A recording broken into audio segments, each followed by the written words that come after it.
Welcome everybody to the very first episode, very first podcast here on D-Rod's Coffeehouse. Yeah. I'm excited. So if y'all have any names for the podcast, let us know in the comments because we want to make sure that all of you are included into this. Because we're not just putting this up anywhere, we're putting this up just on the Coffeehouse. So yeah, but for this very first episode, we have my wife Anna.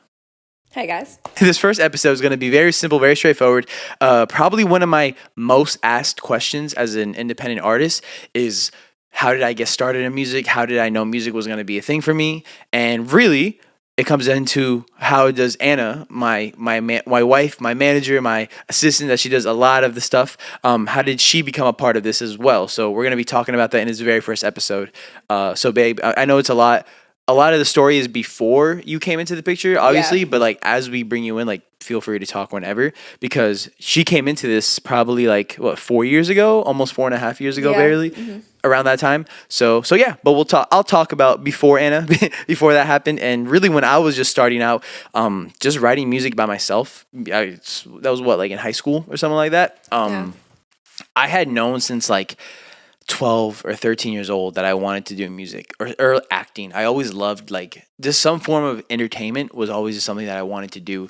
But I just really had a strong passion for just music, and just I love to listen to music. I just love the whole feeling that I got from a song, and I knew that I wanted to replicate that for other people. I didn't know what that was back when I was a young kid in high school, but as I got into a junior and senior year, I knew that this is something that I wanted to do, and but that took just, my family doesn't come from a music background. A lot of us, I sung in church choir, but I guess that doesn't really count as like, doing it on my own or learning how to record and write songs. But I knew that I had to save up enough money. This was my first goal ever in music. I didn't even know how to write a song. I was writing a little bit before that, but my first goal was to be able to save up enough money to buy a studio, so to buy a MacBook, to buy a microphone, which wasn't this microphone, it was another microphone. That was my very first goal. Even before, like, I had learned how to write. I learned how to write rhymes, write raps.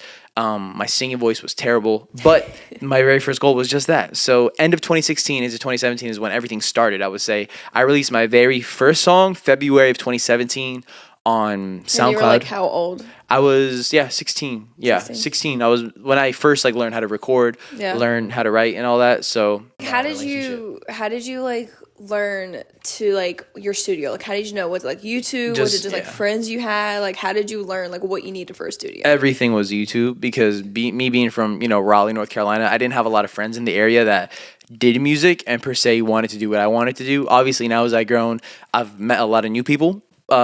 But that's not something that I had, especially me being in high school. I didn't know what to do, So anyways, I'll kind of fast forward from that to where we're at now.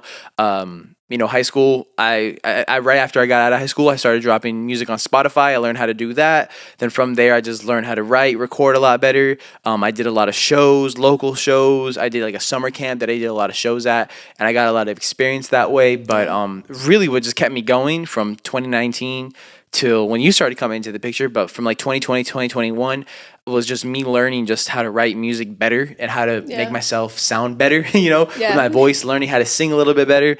And then really, I'm just fast forwarding really fast. We'll obviously get more into this, but 2022 is when I really felt like I had made a few good songs before that. By 2022, when I started making the songs like Sunday Morning Views or stuff like that, right before we had gotten married, is really when I felt really comfortable and like the certain songs that I made were like good songs, that I could see these songs getting streams and getting streamed by people all over the world. Like, let us know where you're coming from if you're if you're listening right now.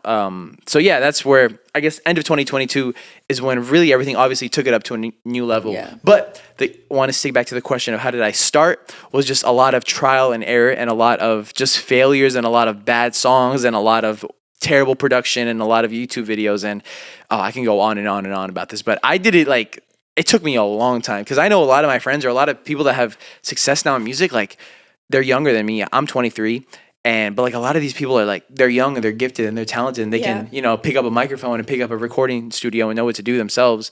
Or they have other people do it as well. So now I have a better team around me, which we can make an episode later on and how I operate our team, I know we'll have an episode just talking about our relationship.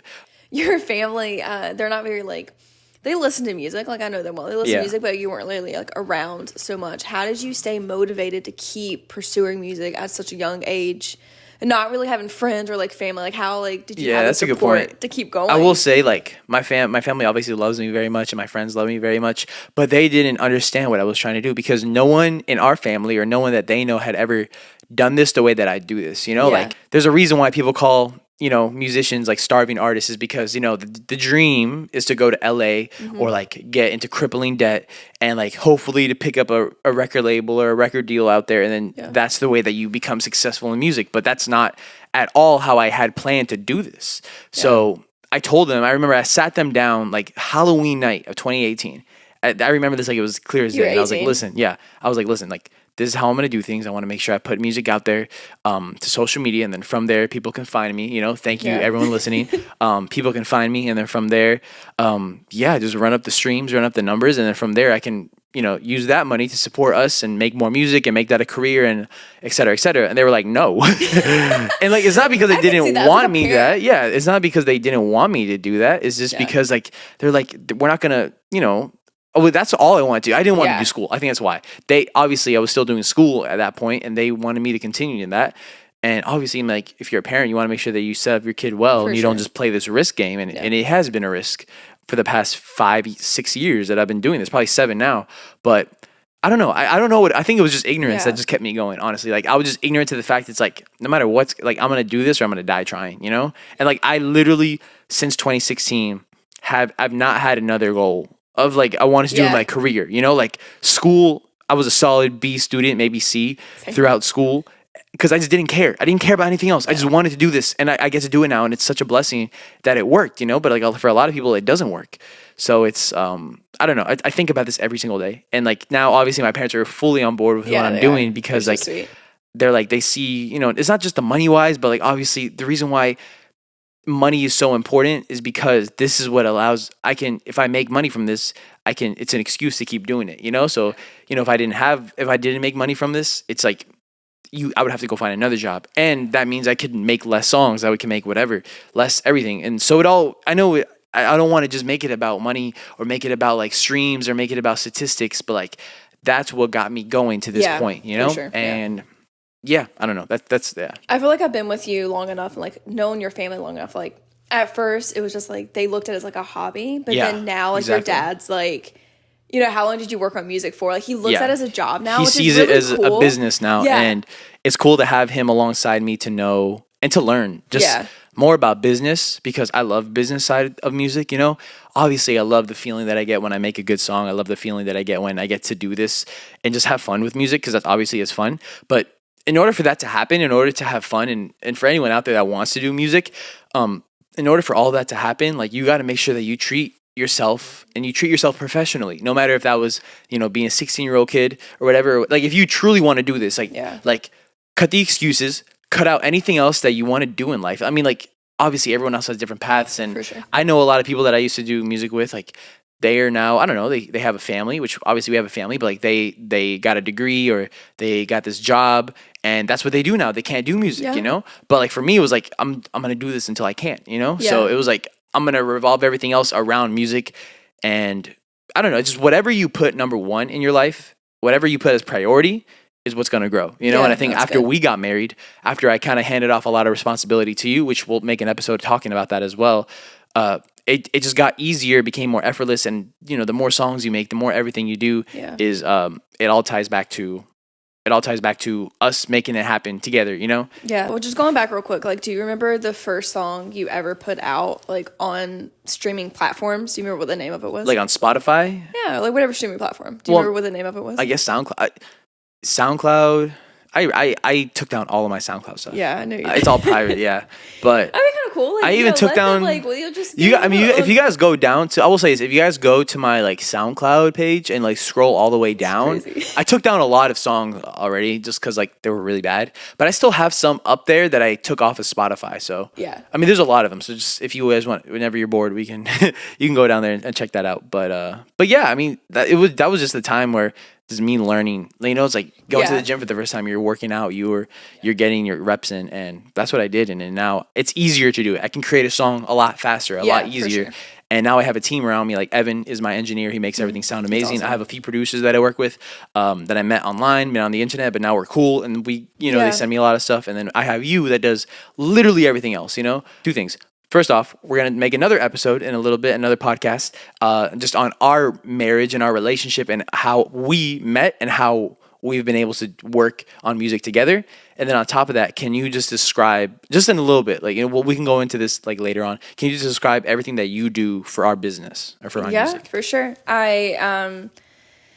There's a lot, honestly. There's a lot. I will do all the graphics, which is like any shows. I'll do any of the, that work. I'll do all the cover arts. Yep. In the sense of like the icon. We have a good friend who will draw it up. He'll send it to me. I'll make it digital. I do all the canvas, which is like when you're on Spotify, the little backdrop. You can probably describe more than that. Yeah. I do all the lyric videos. I've been editing a lot of these videos on Grouped. I'm also more like, I guess HR or like I make sure like I'll create a schedule and I'm like, exactly. Hey, we got to get this done. Which we're trying That's to be a little bit. I think thing. like 2024 we're trying to get better at that. Yeah. But a little more like strict schedule. Is a lot of communicating with you of like, hey, we have this coming up. We need to get X, Y, and Z out. So a lot of like the admin work, but also like graphics and this like the creative stuff that I really like. Emails, ton of emails, contracts, merch. I do all the merch. From shipping it out to, like any customer support. Shopify, you run it, Anna, she knows all the.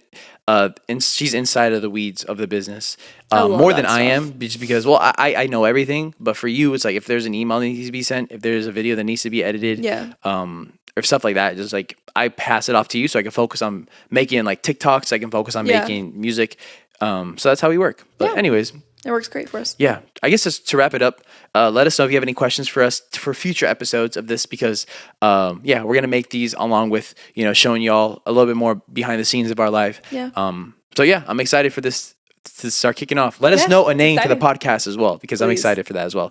All right, y'all, this is D-Rod and Anna Grayson. We'll talk to y'all next week or 2 weeks from now. I don't know. Yeah. We'll make it spontaneous with all the other videos that we're going into the coffee house. So we love y'all and thank y'all for joining in and watching. Okay, so if you want to finish the rest of that podcast episode along with dozens of other podcasts, song breakdowns, and exclusive videos and songs that I don't put out anywhere else, join D-Rod's Coffee House for free. I promise I post 3 times a week in there, and I don't even show it to anyone else except for the people in there. So I love y'all and I'll see you soon in the coffee house.